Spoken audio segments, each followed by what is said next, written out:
Remember the iPhone SE? Well, a new version of it might be coming out, and it'll be called the iPhone 9 or iPhone SE 2. And I think that's a good thing. Oh, and here's what Apple needs to do to make sure it's a success. Rumors about an iPhone SE 2 have been percolating for a couple years now. There's rumors that it will have Face ID. There's rumors that it won't. There's rumors that it has a 4.7-inch screen. There's rumors that it has a 5.4-inch screen. There's rumors that it will have an iPhone 8 body with the insides of an iPhone 11, like the A13 processor and RAM. There's rumors that call it the iPhone SE 2, and other rumors that call it the iPhone 9 because Apple skipped 9, iPhone 8, iPhone 10, iPhone 11. Where's the 9? Look, for more on all of those rumors, please check out our latest episode of Apple Core. But I'm more interested in why this phone is a good idea for Apple, why it's a good idea for you, and what Apple needs to do to make sure it's a success. But let's go back to 2016 when Apple released the iPhone SE. Essentially, this has the processor and camera from the iPhone 6s inside the body of an iPhone 5S. And when Apple launched it, there was a huge demand for this phone, and that demand came from 3 reasons.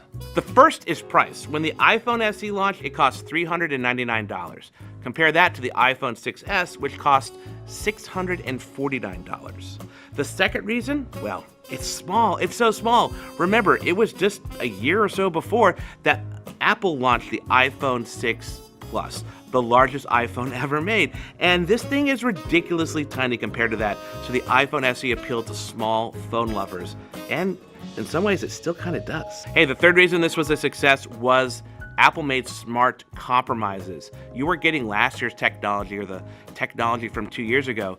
This phone could run iOS 9, which was the exact same iOS that ran on more expensive iPhone 6s and 6s Plus. This could take similar photos to those phones.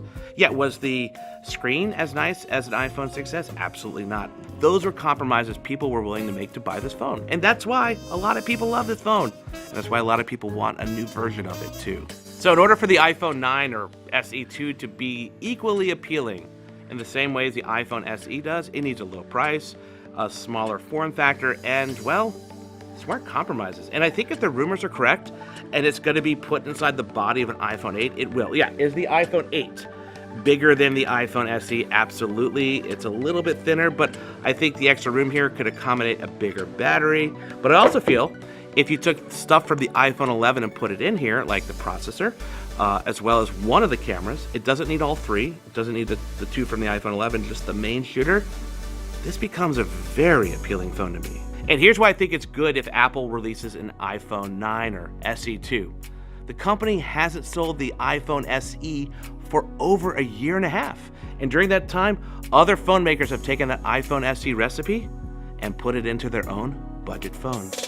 For example, one of the best budget phones out there that's not an iPhone is the Motorola Moto G7. This phone costs $300 and it packs in so much phone and so many features at such a low price, and you're not sacrificing much when you get this. Last year, Google released the Pixel 3a, which costs $399. It has the same camera, the same amazing photo camera that you heard a lot about from the Pixel 3 and 3 XL. Is the build as good? Well, it's very plastic compared to the 3. It doesn't have wireless charging compared to the 3. But in our test, the Pixel 3a had a longer battery life than the Pixel 3. I mean, that's amazing. So when we're looking at the landscape of budget phones, Apple really doesn't have an entry. Right now, if you go on Apple's website, the most affordable iPhone you can get new is the iPhone 8. And that's great. It costs $449, and it's actually a pretty good deal, but you're asking people to buy a phone that came out over 2 years ago. And in phone years, that's like forever. And I'm exaggerating a little bit, but the point being is you're asking people to make a sacrifice. The fact that they might not have the longevity with that phone that they would get if they had an iPhone 11. So the idea of having an iPhone 9, well, that seems like less of a sacrifice that you're asking people to make.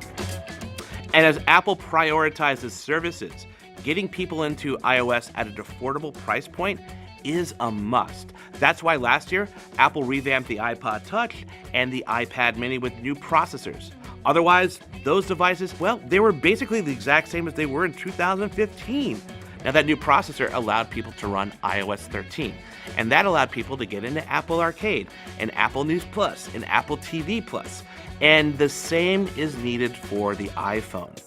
If you could have an iPhone 9 or SE2 at $399, all of a sudden you're allowing more people to get on iOS.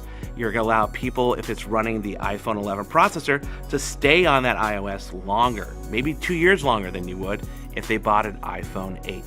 As you can see, I am really excited by the possibility of an iPhone 9, but I want to hear from you guys. Throw in the comments what you think about the possibility of an iPhone 9 and what you think it needs to have in order to be a success.